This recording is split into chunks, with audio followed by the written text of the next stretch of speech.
One of the greatest crises to grip this earth is the crisis of what they call mental health. 1 in 6 people are on antidepressant medication.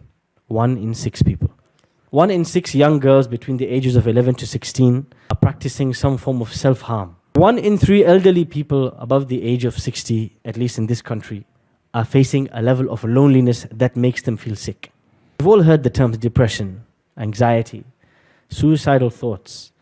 How on earth did we get to a point where every family, everybody here knows somebody that is struggling mentally, that's feeling sick to their core, and they don't know the way out? The greatest mistake that was made by the psychologists and the people studying the human mind is that in about the 18th century, they decided there was no soul in the human being. The human being is just blood, flesh, and bones. When you remove the soul from the human being and you do not acknowledge the fact that Allah created the human being with this part, this central essence, what happens? You're feeling sad. Sadness is just hormones in your head. So if you want to treat your sadness, let me give you some tablets. We'll fix the chemicals. Sadness is chemicals. Anger is chemicals. It's all just a bunch of chemicals and hormones. And so the treatment becomes the same. What happens then? You have a whole race of people, tens and thousands of people, hooked on medication, hooked on therapy, never-ending issues, tortured mentally, and they think that the solution is to continue in this system that is rigged. Ibn al-Qayyim al-Jawziyah, a scholar from the 8th century Hijri, in this book, Madarij al-Salikeen, the Stations of the Seekers, this book is about the journey of the soul. And it is about realizing that you and me, we are a soul having a physical experience. We are not bodies. Our bodies don't belong to us. There will come a day when we will be removed from our bodies because we are the soul. That's who I really am. Before this world was created, before this universe came into existence, there was alamul arwah, the world of the souls. You did not have blood, you did not have flesh, you did not have eyes, you did not have ears, you did not have clothes, you did not have a job, you did not have a family. You only had one thing, you were a soul. And in this world, the universe of souls, there was nothing physical, only the souls. Allah subhanahu wa ta'ala asked the souls, قَالَ أَلَسْتُ بِرَبِّكُمْ, am I not your Lord? قَالُوا بَلَا شَهِدْنَا. They say, yes, absolutely, of course you are our Lord. This is where the journey really began.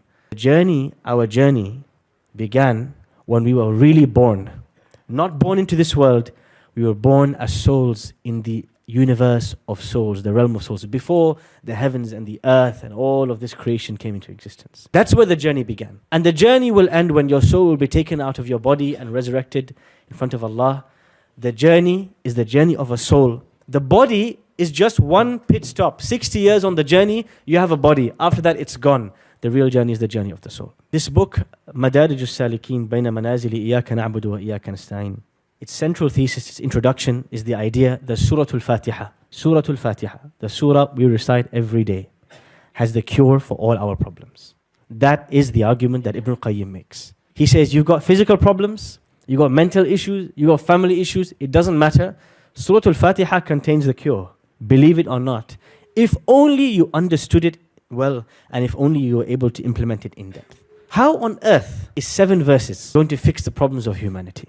You might ask and you might wonder. Ibn al-Qayyim starts by explaining that Surah Al-Fatiha begins with 4 names of Allah. And he says that all the names of Allah can come under these 4. Who can tell me the 4 names of Allah in Surah Al-Fatiha? So Allah, Al-Rabb, Al-Rahman, Al-Malik, or Al-Malik. These 4 names is a summary of who Allah is. And if you deeply internalize this in your life, these 4 names, it will erase and remove the vast majority of your issues in life. The first name, Allah, makes us realize that the only one we should be turning to and worshipping and devoting our time and attention to and looking to please is not people, it's not career progression, it's not this, it's not that, it's not money. It is the one who created and fashioned us and the one who will return to. Allah's name, Ar-Rahman, gives meaning to every difficulty you ever face in your life. Because you realized the one who put you in the difficulty, the one who gave you cancer, the one who gave you financial issue, the one who made you lose sleep, he loves you more than your mother loves you. It completely changes the meaning of the difficulty that you went through. Rabb reminds you that just as a farmer plants a seed and pours water on the seed, and the sunlight and the greenhouse nurtures the seed so that it grows to its full potential, Allah, every moment of your life, was looking after you and watching your back. Al-Malik or Al-Malik reminds you that no matter what you possess in this world, it doesn't belong to you, it belongs to Allah. These 4 names of Allah, if one truly internalizes them, Ibn al-Qayyim says, this will rid you and remove from you the vast majority of pain you feel in your life. The fact that you still feel the level of pain that you feel means you haven't internalized them yet. Go back to them and revisit them again. He then says, إِيَّاكَ نَعْبُدُ and إِيَّاكَ نَسْتَعِينُ. It is only you we worship and only you we ask for help. That this line summarizes the entire Qur'an. And this line is the statement that every prophet was sent to bring people towards and call them towards.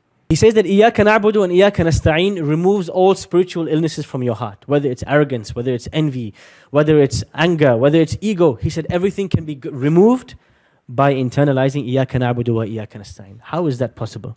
He says half of all the spiritual diseases that you can imagine, all the amrad al-qulub that you can imagine, can be removed by إِيَّاكَ نَعْبُدُ, by realizing it is only Allah that I worship, I devote my time to, I devote my attention to. Only He can reward me, only He can give me, only He can take from me. Because the vast majority of people put their trust and their hopes and their anger and their investment in people, in outcomes, in wealth, in things. But إِيَّاكَ نَعْبُدُ means you're fully invested only in Allah and you're expecting everything only from Him and you see nothing but His actions, nothing else. إِيَّاكَ نَعْبُدُ removes from you the most dangerous of all diseases of the heart. Who can tell me what is the most dangerous, the most lethal of all the diseases of the heart? Ar-riya is the desire to be seen by people instead of being seen by Allah. For me to stand up and pray, but to pray because I want Fulan to watch me pray. For me to give sadaqah because Fulan is watching me. For me to be addicted to the eyes of the people. This is the greatest of all diseases because this takes you. You are one step away from making these other people or these other things, you're making them equal to Allah. And that is the unforgivable sin. And you are on the edge at this point. إِيَّاكَ نَعْبُدُ fixes riya. It fixes this idea of needing the eyes of others, the attention, the validation of others. Because you are trained and focused and thinking about only one thing. The one I devote myself to is the one who created and fashioned me. Only He can reward me and take from me. Someone else mentioned arrogance. This is the other most dangerous spiritual disease. Ibn al-Qayyim says there's the 2 most dangerous diseases is the desire to be seen by people and arrogance and pride. إِيَّاكَ نَسْتَعِينُ rids you of arrogance and pride because you realize and you internalize no matter what happens, I'm dependent upon Allah. From the day that my nappies were being changed and I could not even do that myself, to the day I am old and I will need help to walk, I will always remain dependent in between. And that is what إِيَّاكَ نَعْبُدُ إِيَّاكَ نَسْتَعِينُ means. Oh Allah, I will always need you, no matter who I am, where I am, or what I am. I'm always and constantly in need of you. And Ibn al-Qayyim says, if you only internalize this, and if you only understood this, you would stop venting to people. يَسْتَخْفُونَ مِنَ النَّاسِ وَلَا يَسْتَخْفُونَ مِنَ اللَّهِ. They fear people and they don't fear Allah. إِنَّمَا أَشْكُو بَثِّي وَحُزْنِي إِلَى اللَّهِ. I only vent and complain of my distress to Allah. He says, if you look back at the prophets before you, you will realize their strength did not come from bodybuilding. Their strength came from, I'll only complain to Allah. I only turn to Allah. I know I only need Allah. From the dua that Musa makes when he arrives in Madian. Who remembers the dua Musa makes when he comes in Madian, alayhi salam? رَبِّ إِنِّي لِمَا أَنزَلْتَ إِلَيَّ مِنْ خَيْرٍ فَقِيرٍ. Oh Allah, I need you. Just whatever you give me, I need you. That's إِيَّاكَ نَسْتَعِينُ. What does Ibrahim alayhi salam say when he's inside the fire? حَسْبِيَ اللَّهُ وَنِعْمَ الْوَكِيلُ. That's إِيَّاكَ نَسْتَعِينُ. Allah, I need you. I'm stuck. Where will I go? What does Yusuf alayhi salam say in the well? And Yunus alayhi salam say in the whale? لا إله إلا أنت سبحانك إني كنت من الظالمين. لا إله إلا أنت إياك نعبد سبحانك إني كنت من الظالمين إياك نستعين. You will see the same formula repeated again and again and again. It is the acknowledgement that I have no objective, no interest in nothing, in nobody except Allah, and that I need Him, I depend on Him, I'm helpless without Him. And if you really digested this, your whole life would change. Ibn al-Qayyim then mentions something interesting. He says the real journey, the real path, is the path of the soul. From the day Allah created the soul and announced, am I not your Lord, until the day the soul will return to Allah. The real journey is the journey of the soul. However, the journey of the soul can feel very lonely because the vast majority of people are not living the life of the soul, they are living the life of the body. The vast majority of people are eating, sleeping, reproducing, akramakumullah, defecating. That's their life, the life of animals. It's a physical life. It's all about the body. There's no acknowledgement, no approach, no attempt to fulfill anything greater, anything deeper than that. Ibn al-Qayyim rahimahullah, when he talks about this, he says, the vast majority of people are living the life of animals. And so sometimes when you're trying to feed the soul, you feel very lonely. I'll give you an example. One day you meet up with a bunch of your friends. You're in your late 20s, you're in your 30s. Your friends have progressed in their careers. One's talking about buying a house, the other one's talking about cryptocurrency, the third one's talking about the football match they watched last week, the fourth one's talking about the movie that they want to watch on the weekend. Everyone is obsessed with some worldly desire they want to fulfill, or some kind of progression they've been sold is a kind of progression, and you're sat there thinking, I don't have a house, I don't have a car, I haven't progressed materially, I don't have a fancy this or a fancy that. But I just finished Surah Al-Ahqaf last week, and these guys don't know the buzz that gives me. You feel alone. Because you're on a different journey. You are on a very different journey, the journey of the soul. And this is why Ibn al-Qayyim says, when Allah says, اهدنا الصراط المستقيم, oh Allah, guide us to this journey of the soul. Guide us not to be obsessed with the material world and the body, but guide us to the journey of the soul. When you feel lonely, you then say, صراط الذين أنعمت عليهم, the path that all those people you blessed, they are all on. There's loads of people on the same path as me. Even if I don't see them, I'm not alone. And that's why Ibn Qayyim says, one of the therapies of Surah Al-Fatiha is removing your feeling of loneliness by making you realize you may feel lonely on this path of the soul. You may be saying no to your friends, no to your colleagues, no to so many things, and instead prioritizing the Qur'an, prioritizing the worship of Allah, and you feel so lonely on this path. He says, don't worry, you are not alone. Do you know how many prophets have walked your path? Do you know how many righteous people have walked your path? They too felt alone, but they were with Allah, and so He rid them of their loneliness. The first station on this journey to Allah is what Ibn Qayyim calls the spiritual awakening, the awakening, al-yaqadha. Many of us have experienced this feeling before. Those of us who converted to Islam, your first year post-conversion, and those of us who discovered Islam after being brought up culturally or being distant from Allah, not knowing anything about this religion, there is a moment in which you feel, today I am alive, I just realized why I'm here on this earth. This moment, this exact precise moment, Ibn al-Qayyim calls al-yaqadha. This is the true awakening. You know what that means?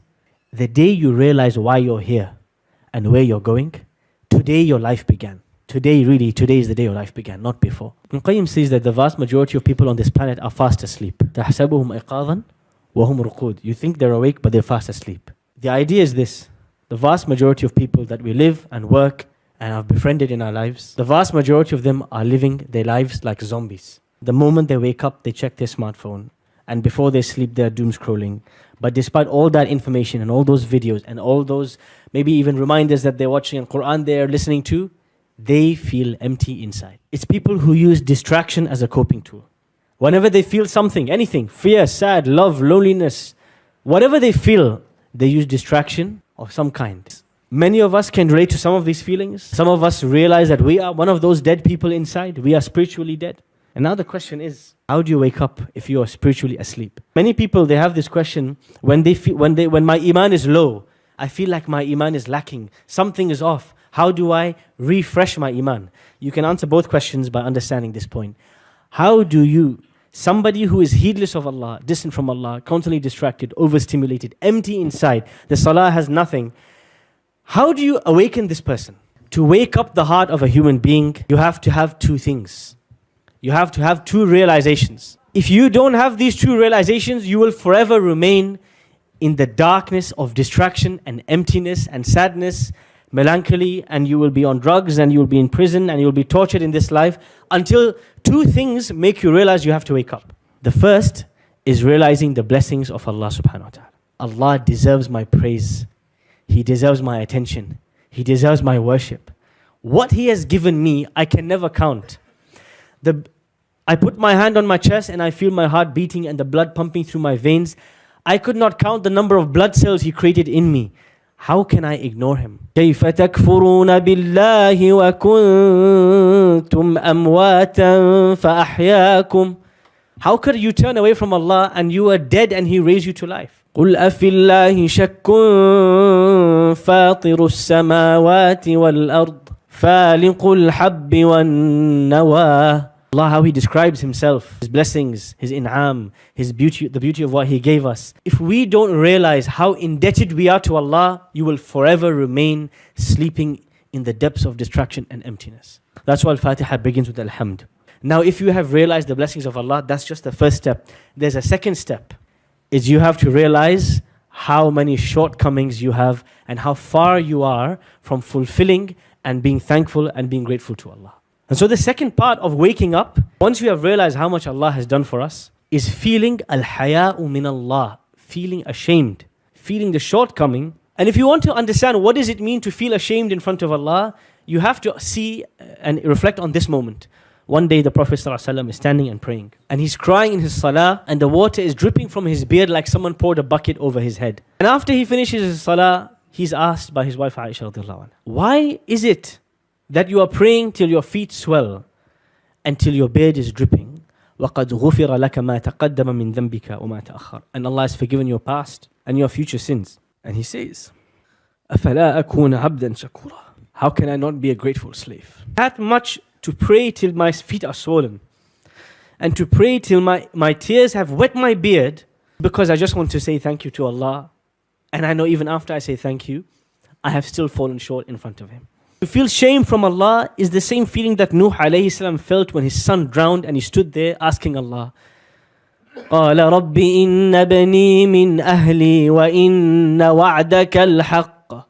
Oh Allah, my son is from my family and your promise is true. He was so shy, he couldn't even ask Allah to save his son or to forgive him. To feel shy in front of Allah is what Allah describes in the Qur'an when He says, وَالَّذِينَ يُؤْتُونَ مَا آتَوا وَقُلُوبُهُمْ وَجِلَةٌ أَنَّهُمْ إِلَىٰ رَبِّهِمْ رَاجِعُونَ. People who worship Allah, but when they put forward their worship to Allah, they are trembling. We don't know, will Allah accept it from me? To feel ashamed in front of Allah is to stand like Ibrahim alayhi salam, building the house of Allah, but to stand there and say, رَبَّنَا تَقَبَّلْ مِنَّا إِنَّكَ أَنْتَ السَّمِيعُ الْعَلِيمُ. Oh Allah, please accept the deed. I don't know if you will accept it from me.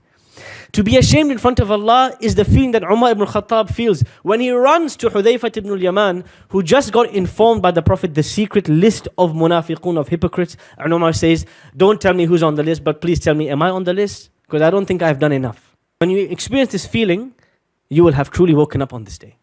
And every day before this day, you were dead. Because the Prophet sallallahu alayhi wasallam said, مَثَلُ الَّذِي يَذْكُرُ اللَّهَ وَالَّذِي لَا يَذْكُرُ اللَّهَ كَمَثَلِ الْحَيِّ وَالْمَيِّتِ. The example of the one who remembers Allah and the one who doesn't remember Allah is like the difference between the living and the dead.